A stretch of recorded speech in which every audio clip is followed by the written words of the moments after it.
있는 말씀은 그 예수님께서 중풍병자를 고치신 그런 내용입니다.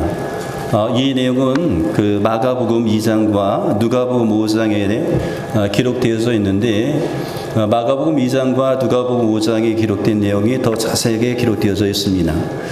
마태복음에서는 이 중풍병자가 어떻게 예수님 앞으로 나오게 됐는지 그 나온 과정은 생략되어 있습니다. 그러나 마가복음과 누가복음에서는 그 과정을 아주 상세하게 설명하고 있습니다. 그런데 이 마태복음과 마가복음, 누가복음 이 공관복음서에 공통적으로 들어간 내용이 있습니다. 그것은 중풍병자가 어떻게 이 치료와 회복의 은혜를 경험할 수 있었는지에 대해서 알려주고 있다라고 하는 거지요. 그리고 이 중풍병자가 회복과 그리고 그 치료의 그 은혜를 경험한 것들을 통하여서 우리의 삶 가운데에 하나의 좋은 길잡이를 제시해 주고 있다는 겁니다. 그러면 어떻게 해서 이 중풍병자가 치료를 받을 수 있었을까? 마태복음 9장 2절에 보니까 침상에 누운 중풍병자를 사람들이 데리고 오거늘 예수께서 그들의 믿음을 보시고 이르시되 작은 자여 안심하라 내 죄 사함을 받았느니라 이렇게 기록되어져 있습니다. 마가복음 2장 5절에서 똑같이 이렇게 기록되어 있어요. 예수께서 그들의 믿음을 보시고 누가복음 5장 20절에도 이렇게 똑같이 기록되어져 있습니다. 예수님께서 그들의 믿음을 보시고 이르시되 이렇게 기록되어 있습니다. 회복의 은혜를 경험할 수 있었던 그런 계기가 있었다고 한다면 예수님께서 그들의 믿음을 보셨기 때문에 그러합니다. 예수님께서 그들의 믿음을 보셨습니다. 침상에 누운 중풍병자를 데리고 온 사람들의 믿음을 보셨습니다. 그리고 중풍병자의 믿음을 보셨습니다. 그래서 예수님께서 그들의 믿음을 보시고 말씀하심을 통하여서 고쳐주셨습니다. 우리는 이 부분에서 하나의 질문을 할 수가 있습니다. 과연 믿음은 볼 수 있는 것일까? 예수님께서 그들의 믿음을 보셨다라고 하셨는데 믿음은 볼 수 있는 것일까? 그리고 믿음은 보여줄 수 있는 것인가? 라고 하는 거지요. 결론부터 말씀드리자면 믿음은 볼 수 있고 믿음은 보여줄 수가 있습니다. 사도행전 14장 8절로 10절 말씀 가운데 보니까 이렇게 말씀하고 있습니다. 루스드라의 발을 쓰지 못하는 한 사람이 앉아 있는데 나면서 걷지 못하게 되어 걸어본 적이 없는 자라. 바울이 말하는 것을 듣거늘 바울이 주목하여 구원받을 만한 믿음이 그에게 있는 것을 보고 큰 소리로 이르되 내 발로 바로 일어서라 하니 그 사람이 일어나 걷는지라. 바울과 바나바가 1차 전도 여행 중에 있었습니다. 거의 끝날 무렵이었죠. 루스드라에 방문을 하게 되었는데 이 루스드라에서 바울이 복음을 증거하기 시작합니다. 그런데 그때에 나면서부터 한 번도 걸어본 적이 없었던 한 사람이 있었습니다. 이 사람이 바울이 전하는 그 말씀을 듣고 있는데 바울이 그 말씀을 듣고 있었던 그 나면서부터 걸어본 적이 없었던 이 사람을 보았을 때에 그 사람에게서 구원을 얻을 만한 믿음이 있는 것을 보았습니다. 구원받을 만한 믿음이 있는 것을 보았다. 믿음을 바울이 보았다라고 그렇게 성경은 기록하고 있습니다. 성경이 어떻게 이 나면서부터 걸어본 적이 없었던 사람이 믿음을 어떻게 보였는지는 설명하고 있지 않습니다. 나오고 있지 않습니다. 그러나 분명한 것은 바울이 그 사람에게서 구원받을 만한 믿음이 있는 것을 보았다라고 하는 거죠. 그 믿음을 보고 바울이 큰 소리를 외칩니다. 내 발로 일어서라. 그러자 그 사람이 걷게 되었다. 이런 기록이 있습니다. 바울도 구원받을 만한 믿음이 있는 것을 보았습니다. 믿음을 보았다라고 말하고 있지요. 야고보서 2장 18절 말씀 가운데 보니까 이와 같이 행함이 없는 믿음은 그 자체로 죽은 것이라. 어떤 사람이 말하기를 너는 믿음이 있고 나는 행함이 있으니 행함이 없는 내 믿음을 내게 보이라. 나는 행함으로 내 믿음을 보이리라. 야고보 사도는 말합니다. 행함으로 나는 내 믿음을 보이겠다. 이렇게 말하고 있는 것을 보게 되죠. 여러분, 우리의 믿음을 어떻게 우리가 보여줄 수 있습니까? 어떻게 우리의 믿음을 보일 수가 있습니까? 우리의 행위나 행동으로 우리의 믿음을 증명하고 보여줄 수 있습니다. 우리의 행동을 통해서, 우리의 행위를 통해서 우리의 믿음을 보여줄 수가 있다. 믿음은 행함으로 보여줄 수가 있습니다. 오늘 하나님께서 아브라함에게 말씀하셔요. 아브라함아, 이삭을 내게 바쳐라. 번제로 바쳐라 라고 말씀합니다. 그때 이 아브라함은 망설이지 않습니다. 망설이지 않고 그 다음날 새벽에 일찍 일어나서 하나님께서 말씀하신 산으로 출발을 합니다. 그리고 그 산에 도착했을 때에 이삭을 번제물로 드리기 위해서 칼을 뽑는 그런 순종을 하게 된 것을 보게 됩니다. 아브라함이 어떻게 이렇게 할 수 있었을까? 성경은 말하고 있습니다. 아브라함은 하나님께서 죽은 자도 살리시는 분임을 믿었다라고 말하고 있습니다. 아브라함은 그 믿음이 있었어요. 하나님의 약속을 믿는 믿음, 그리고 하나님께서는 죽은 사람도 살릴 수 있는 분임을 믿는 믿음을 가졌습니다. 그의 믿음이 행동으로 나타나게 된 거지요. 그러므로 믿음은 행동으로 보여줄 수 있습니다. 믿음은 행위와 행함으로 보여줄 수가 있습니다. 그리고 행함으로, 행동으로 보여줄 수 있는 믿음이 진짜 믿음입니다. 보여줄 수 있는 믿음이 진짜 믿음이다라고 하는 거죠. 우리가 몇 번 들었던 예화일 거예요. 삶을 변화시키는 101가지 이야기라는 책에 나온 얘기인데요. 미국 중서부의 작은 마을에 가뭄이 들게 되었습니다. 비는 영원히 내릴 것 같지 않아 보였습니다. 하늘은 뜨겁기만 했지요. 농부들은 너무나 난감했습니다. 농사를 못 짓는 것은 말할 것도 없고 그 마을 사람들의 생계에도 큰 영향을 받게 되었습니다. 가뭄이 점점 심해지게 되자 교회에서는 이제 비를 내리게 달라고 하나님께 기도하는 그런 기도회를 기획하게 되었습니다. 사람들이 교회로 이제 점점점 모여들기 시작합니다. 목사님께서는 시간이 이어서 기도회를 인도하러 단상에 올라가게 되었습니다. 그런데 그때에 맨 앞에 11살짜리 된 한 소녀가 이제 얼굴을 천사처럼 빛을 발하면서 앉아 있었습니다. 그런데 그 아이 옆에 한 가지가 있었는데 무엇을 가지고 있었는가 하면 바로 펼 수 있는 상태에 빨간 우산 하나를 가지고 있었다라고 하는 거죠. 그 순수한 그런 모습을 이 목사님 보고 미소를 짓게 되었고 미소를 짓게 되었습니다. 그곳에 있었던 사람들은, 그곳에 참여했던 사람들은 가만히 잊고 있었던 그 믿음을 이 어린 소녀는 간직하고 있었다라고 하는 거죠. 그것을 보았기 때문에 이 목사님은 너무나 허무했습니다. 다른 사람들은 기도하기 위해서 모였습니다. 비가 오게 해달라고 기도하기 위해서 왔습니다. 그런데 이 소녀만큼은 기도하고 하나님의 응답을 받기 위해서 온 것입니다. 비가 오게 해달라고 기도했다고 한다면 비가 올 줄 알고 우산을 준비하는 것이 바로 믿음이다라고 하는 거죠. 기도한 대로 이루어질 것을 믿고 행동하는 것까지가 믿음입니다. 그것이 진짜 믿음이다라고 하는 거죠. 그러므로 믿음이라고 하는 것은 보여줄 수 있고 믿음은 볼 수도 있는 겁니다. 그래서 야고보 사도는 행함으로 믿음을 보이라 이렇게 우리 가운데 말하고 있는 거죠. 죽은 믿음을 가지고 있으면, 행함이 없는 죽은 믿음을 가지고 있으면 보여줄 것이 없습니다. 보일 것이 없는 거죠. 또 죽은 믿음은, 보여줄 것이 없는 죽은 믿음은 어떻게 생각하면 보여주면 안 되는 그런 삶을 살고 있는 것과 마찬가지입니다. 진짜 믿음은 보여줄 것이 맞는데 죽은 믿음은 보여줄 것도 없고 또 더 나가서 보여주면 안 되는 그런 삶을 살아가고 있는 겁니다. 그런 삶을 살고 있기 때문에 그 믿음은 살아있다라고 말할 수가 없지요. 우리가 교회 왔을 때 가장 원하는 것은 푸근함입니다. 나를 퍽 감싸 안는 그 푸근함, 하나님께서 우리를 퍽 감싸 안는 그런 푸근함, 위로부터 내어오는 그 하나님의 사랑이 나를 안아주는 그런 느낌, 그런 그 푸근함을 우리가 경험하기 원합니다. 그런 푸근함을 교회 가운데 와서 느낀다라고 한다면 그 다음부터 우리의 삶은 달라지는 것이 분명합니다. 그런 푸근함만 우리가 경험해도, 하나님의 임재를 교회 가운데 와서 경험하기만 해도 너무나 좋습니다. 그런데 교회 왔는데 훈훈함과 따뜻함과 평안함과 안정감이 있는 것이 아니라 차갑고 냉랭하고 불안합니다. 교회 왔는데 이게 어찌된 일입니까? 그런 마음이에요. 교회 왔는데 포근했으면 좋겠는데 포근하지가 않은 거예요. 따뜻했으면 좋겠는데 따뜻하지가 않은 겁니다. 너무너무 차갑게 느껴지게 되는 겁니다. 어떻게 해야 되는가? 이것이 누구의 책임인가? 우리가 그렇게 따져 묻고 싶습니다. 여러분, 누구의 책임일까요? 우리 모두의 책임 아니겠어요? 다 책임입니다. 제 아내에게 얘기했더니 가장 큰 책임은 담임 목사에게 있다고 하더라고요. 가장 큰 책임은 저에게 있는 것이고 이것은 우리 모두의 다 책임이다라고 할 수 있습니다. 왜 그렇습니까? 사랑을 보여줘야 되는데 사랑을 보여주지 않기 때문에 그러하지요. 사랑이라고 하는 것은 추상적인 개념이라고 생각하지만 그렇지만은 않습니다.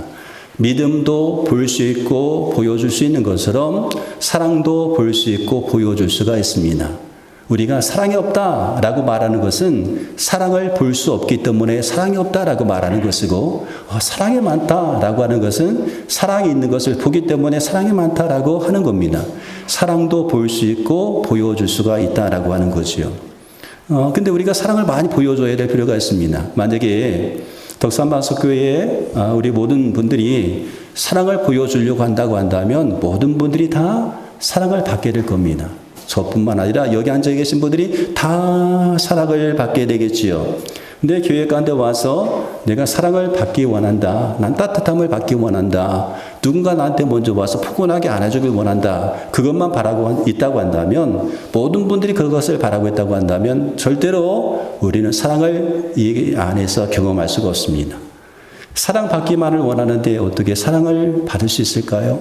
근데 반대로 사랑을 보여준다고 한다면, 사랑을 나타내준다고 한다면 그 사랑을 통하여서 모든 사람들이 사랑을 경험할 수가 있게 되는 겁니다.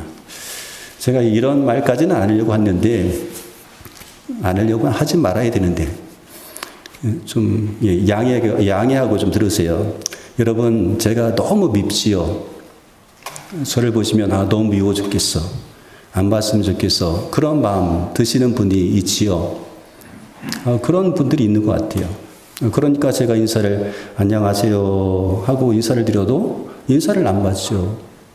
지나가는 강아지도 꼬리치며 다가오면, 살랑살랑 다가오면 머리를 쓰다마 주는 것 아니겠어요? 제 마음이 요즘에, 오늘 이번 주 제 마음이 너무나 슬픕니다. 정말 사랑했던 것들을 잃어버렸어요. 한 1년여 동안 열심히 애지중지 이렇게 돌보고 그리고 사랑을 흠뻑 주었는데, 어느 날 월요일 아침인가요? 새벽에 갑자기 아침에 이곳에 막 개들이 한 5-6마리 개들이 막 왔어요. 아침에 들개인가 어디 풀려진 개인가. 근데 그 개가 와가지고 난리를 치고 간 겁니다. 근데 제가 기르고 있었던 토끼가 2마리가 있었는데, 그 토끼장을 뚫고 코로 뚫고 이렇게 물은 거예요. 막 털이 다 뽑혔습니다. 근데 움직여가지고 괜찮나 보다 라고 했는데, 하루 동안 괜찮다가 그만 빳빳하게 굳어서 이제 죽게 되었어요. 막 정을 많이 주었더니, 제가 정을 많이 주었잖아요. 정을 많이 주었더니 너무 슬픈 거예요. 너무 안타까운 거예요. 우리 주변에 고양이가 많은데 이 고양이가 다니다가 그냥 죽는 고양이도 있습니다. 한 마리가 죽었더라, 고양이도. 근데 그 고양이가 죽었을 때는 별 마음이 없었어요. 왜 고양이 죽어 있어? 하고 휙 하고 치고 던져버렸습니다. 근데 그 토끼는 그럴 수가 없는 거예요. 왜냐하면 제가 정을 주었거든요. 사랑을 주었거든요. 그러니까 그걸 던져버릴 수가 없어서 옆에 묻어줬다니까요. 우리가 동물들도 그렇지 않습니까? 그렇게 정을 주게 되면 그런 사랑의 마음을 가지고 있는데, 강아지가 지나가다가 여러분 앞에 와가지고 꼬리를 흔들면서 살랑살랑하면 그 강아지 한번 보면서 머리라도 쓰다듬어 주는데, 여러분, 우리가 살아가면서 우리가 서로 얼마나 미우면, 제가 얼마나 미우면 제가 그렇게 수없이 인사를 드려도 인사를 받지 않습니까? 너무 속상한 거예요, 제 마음이. 그래서 한편으로는 인사를 해야 되나 말아야 되나, 하지 말아버릴까, 그런 마음도 때때로 드는데 또 그러면 안 될 것 같고 그렇습니다. 여러분, 미워하는 마음 조금 접어두십시오. 미워하지 마시고 그냥 이웃집 사람처럼 이렇게 보세요. 지나간 사람이라고 정도만 여겨주세요. 미워하면서 여러분 이 자리에 앉아있는 거 너무나 부담되지 않습니까? 저도 여러분들이 저를 미워한다고 하는 걸 알면 이 말씀 전하기가 참 힘듭니다. 어렵습니다. 무슨 말을 전해요? 제가 미워하는 사람 앞에 가지고 무슨 아무리 좋은 말을 한들 그게 전해지겠습니까?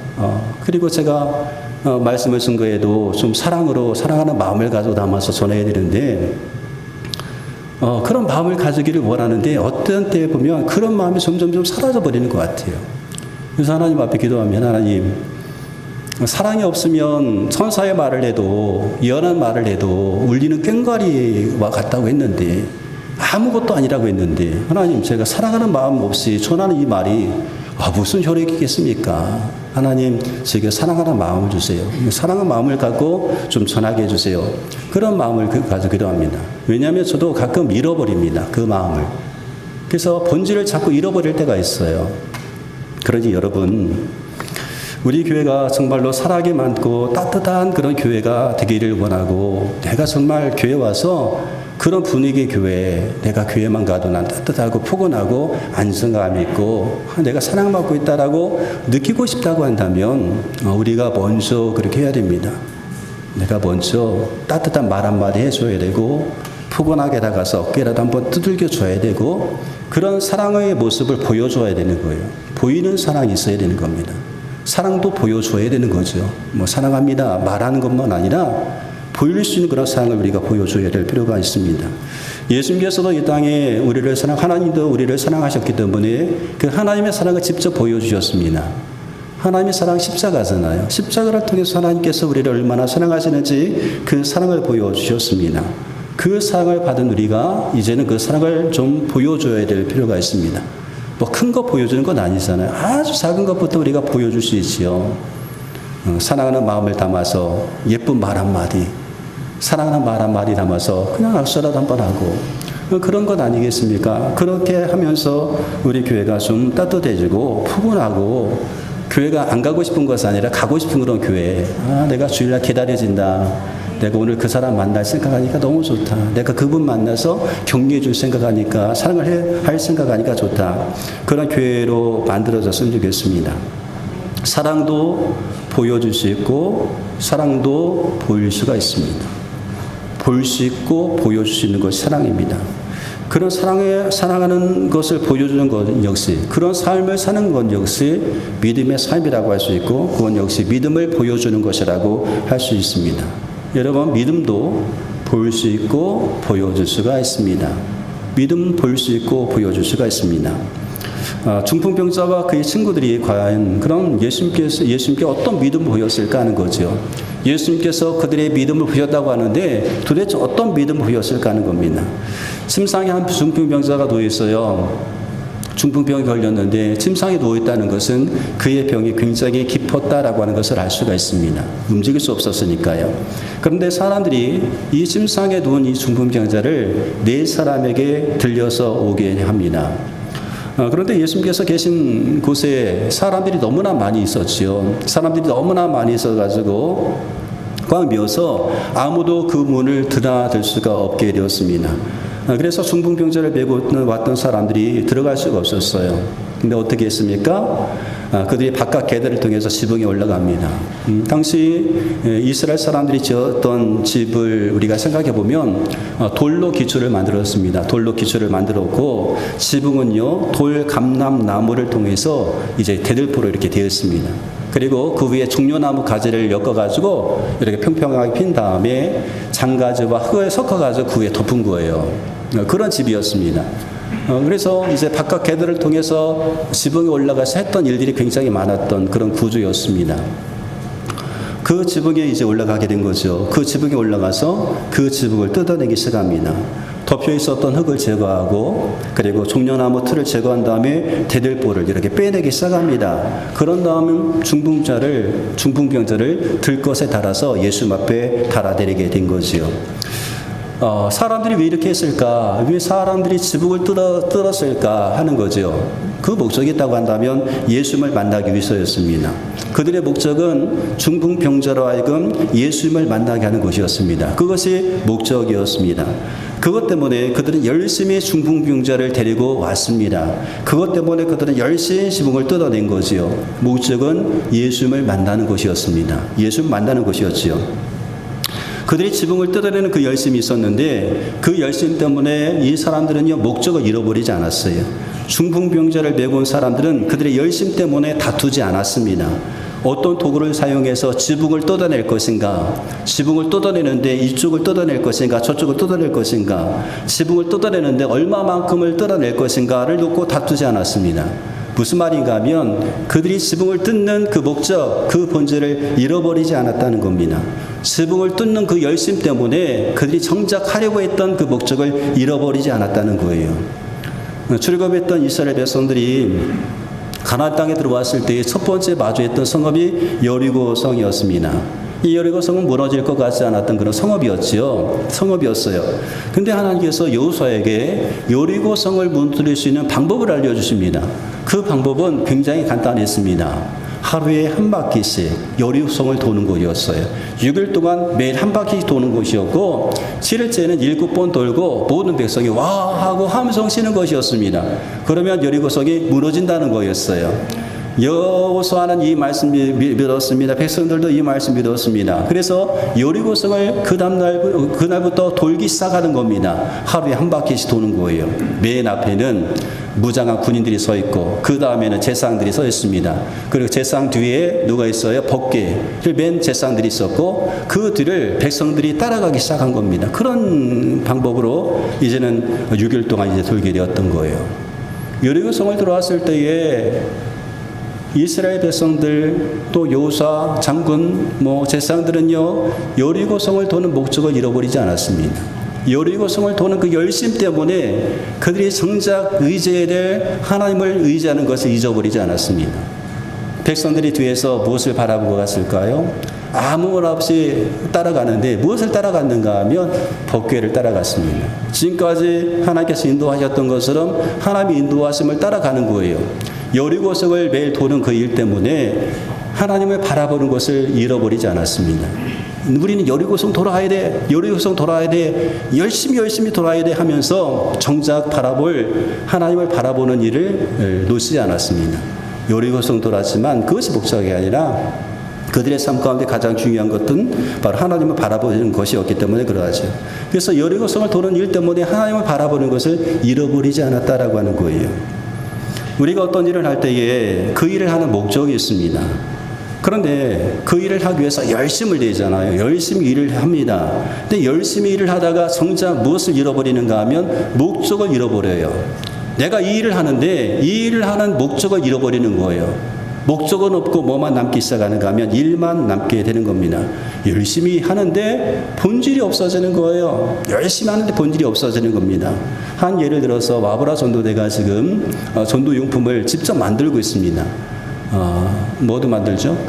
뜨개질 해가지고 수세미도 만들고 또 핑크 솔트 소금을 사다가 이제 소금을 이렇게 만들어서 병에 넣어가지고 전도용품을 만드는 겁니다. 그렇게 그 수작업을 해서 전도용품을 만드는 목적이 뭐예요? 나가서 전도하기 위해서, 나가서 교회를 좀 알리기 위해서 그것을 하는 겁니다. 근데 만약에 그 목적을 잃어버리고 만약에 그것을 만드는 데만 목적을 둔다고 한번 생각해 보세요. 목적이 거기에 있는 거예요. 수세미를 뜨는데 이렇게 뜨면 안 돼. 이렇게 만들어야 돼. 한 코, 두 코, 세 코만 떠야 돼. 네 코 떠야 돼. 그런 거 가지고 만약에 다툰다고 생각해 보세요. 열심히 열심히 수세미를 만드는 거예요. 열심히 만드는데 그 만드는 그 자체에만 목적을 두가야 된다고 한다면 그것은 본질을 잃어버리는 겁니다. 그것 때문에 다툰다고 하는 본질을 잃어버리게 되는 거죠. 여러분, 열심을 내야 됩니다. 근데 무엇을 위해서 열심을 내었는지를 알아야 된다는 거죠. 우리가 교회 옵니다. 교회 열심히 옵니다. 그죠? 무엇 때문에 그렇게 열심히 교회 오는가 알아야 된다는 겁니다.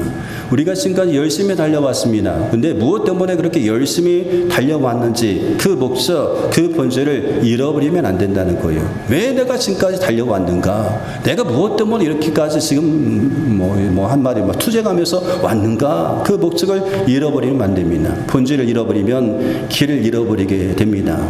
길을 잃어버리게 되면 더 열심히 할수록 더 목적과는 멀어지게 되는 거예요. 더 멀어질 수밖에 없어요. 그러므로 우리가 하는 일의 목적, 그 본질이 무엇인지를 우리가 다시금 회복해야 될 필요가 있어요. 찾아야 돼요. 내가 왜 이렇게 열심히 하는가? 내가 무엇 때문에 열심히 하는가? 열심히 하는 그 자체의 목적에 있는 것이나 열심히 하려고 했던 어떤 최초의 어떤 목적, 그 목적을 찾아야 될 필요가 있습니다.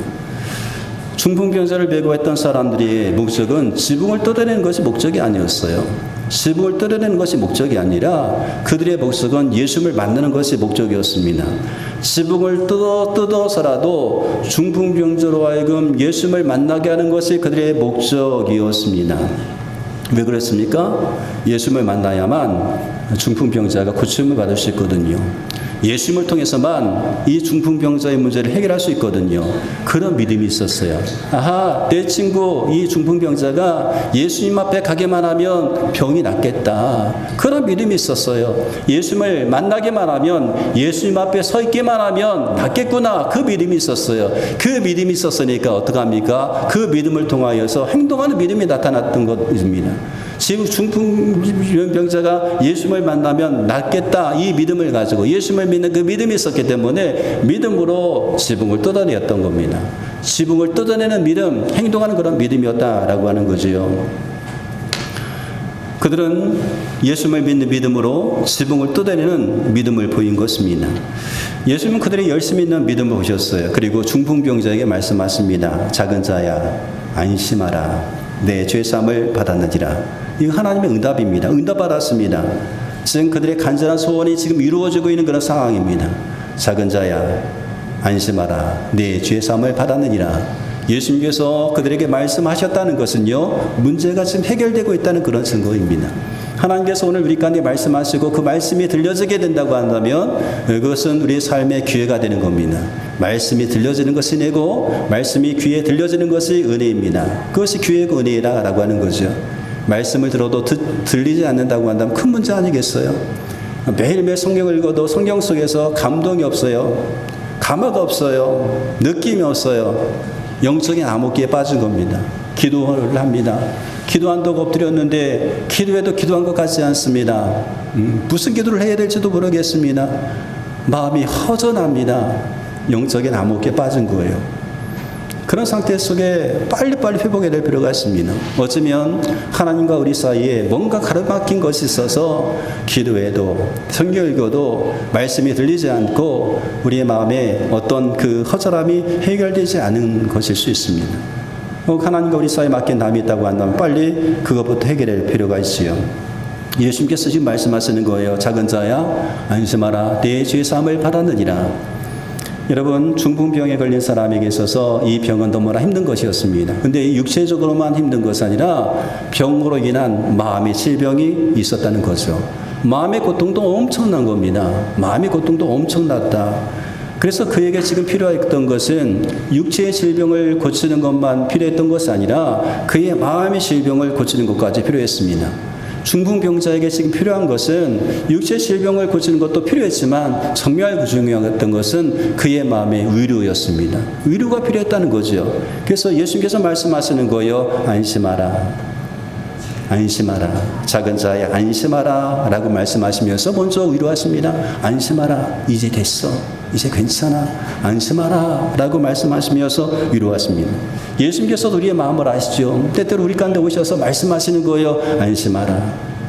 예, 이제 됐어. 안심하라. 우리에게 은혜를 베풀어 주시면서 우리의 마음에 평강 주기를 원하시는 예수님께서 우리 가운데 오셔서 하시는 말씀이 안심하라 하는 겁니다. 여러분, 마음이 힘든 것은 육체의 질병으로 인한 아픔과 같은 겁니다. 어쩌면 더 크다라고 할 수가 있지요. 육체의 질병은 마음의 아픔에서부터 시작될 수도 있습니다. 그래서 사문 15장 13절에서 이렇게 말하고 있습니다. 마음의 즐거움은 얼굴을 빛나게 하여도 마음의 근심은 심령을 상하게 한다. 마음의 근심은, 마음의 즐거움은 얼굴을 빛나게 하여도. 여러분, 우리가 서로 사랑한다고 한다면 서로의 얼굴에 빛을 이렇게 보여줄 수 있어야 되죠. 마음의 즐거움을 주어서 그 사람의 얼굴로 하여금 이렇게 얼굴이 빛을 발하게 해야 되는 겁니다. 피부과 가지 않아도 얼굴에 빛을 내게 할 수 있는 것, 그것이 바로 사랑이라고 할 수가 있죠. 가정에서 남편과 아내, 가족 부자직 간에 여러분, 정말 남편이 아내를 사랑한다고 한다면 아내 얼굴에 빛이 나야 되는 거예요. 피부과 가지 않아도 빛이 나야 되는 거고, 남편도 마찬가지죠. 그런 사랑. 마음의 즐거움은 얼굴을 빛나게 하여도 마음의 근심은 심령을 상하게 한다. 잠언 17장 22절에 보니까 마음의 즐거움은 양약이라도 심령의 근심은 뼈를 마르게 한다. 우리 마음의 고통이 얼마나 육체에 큰 영향을 미치는지를 볼 수 있는 말씀입니다. 마음의 즐거움은 양약이고 마음의 즐거움이 얼굴을 빛나게 하고, 그래서 하나님께서 우리 가운데 말씀하시는 거예요. 안심하라. 먼저 우리 마음을 위로하시기 위해서 오셔서 하시는 말씀이 안심하라고 위로하시는 건 아니겠어요? 예수를 믿는 믿음을 통하여서 먼저 우리의 마음에 안정을 우리가 평안을 찾을 필요가 있습니다. 평안 조개를 원하시는 주님께서 오늘 우리 가운데 말씀하시는 거예요. 안심하라. 이제 됐어. 네가 하려고 하지 마. 이제 내가 다 해줄게. 나만 한번 의지하고 따라와봐. 라고 하시면서 우리에게 말씀하시는 거예요. 안심하라. 예수를 믿는 믿음을 통해서 우리의 마음의 평안을 우리가 먼저 경험해야 될 필요가 있습니다. 예수님께서 말씀하셔요. 작은 자야 안심하라. 네 죄 사함을 받아내리라.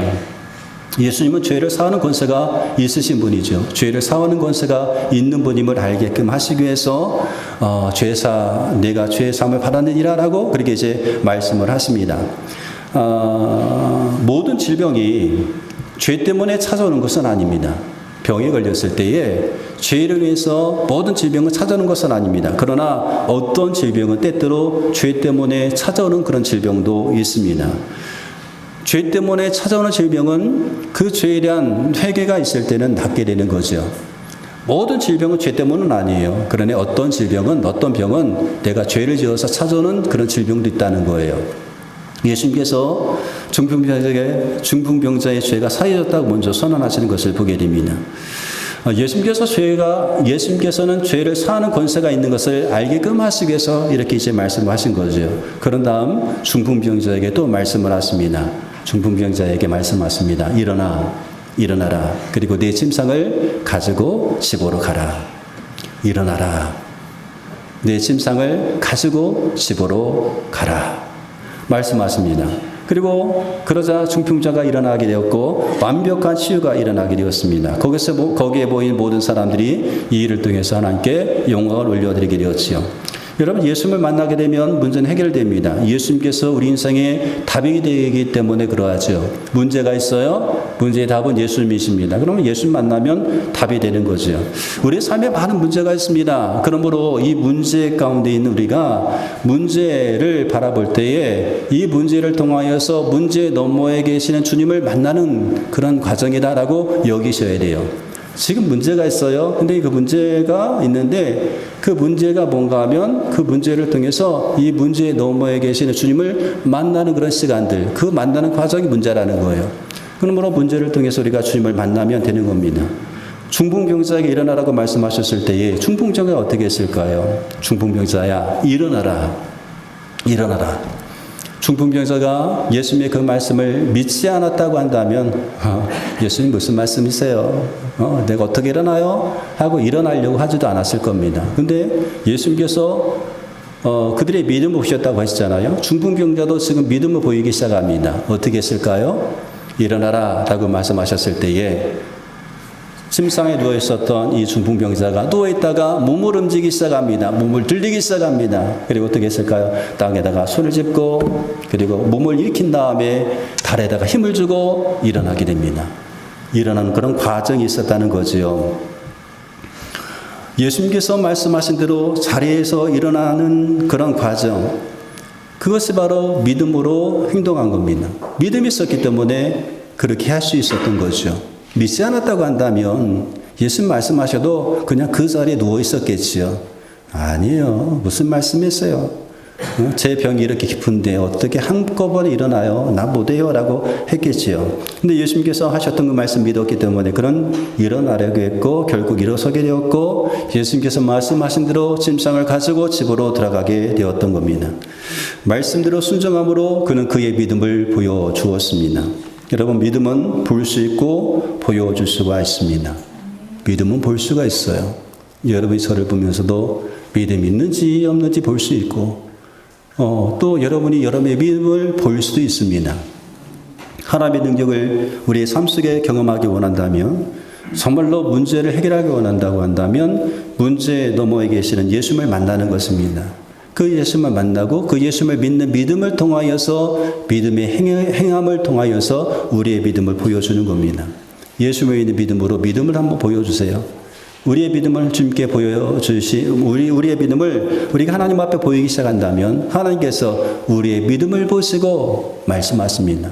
그들의 믿음을 보시고 말씀하셨던 것처럼 하나님께서 우리의 믿음을 보시고 행하시죠. 나의 믿음을 보시고 하나님 앞에 우리의 믿음을 보일 때가 되었습니다. 우리의 믿음은 보여줄 수 있습니다. 사람들에게도 하나님께도 우리의 믿음을 보여줄 수가 있습니다. 그 믿음을 보여주십시오.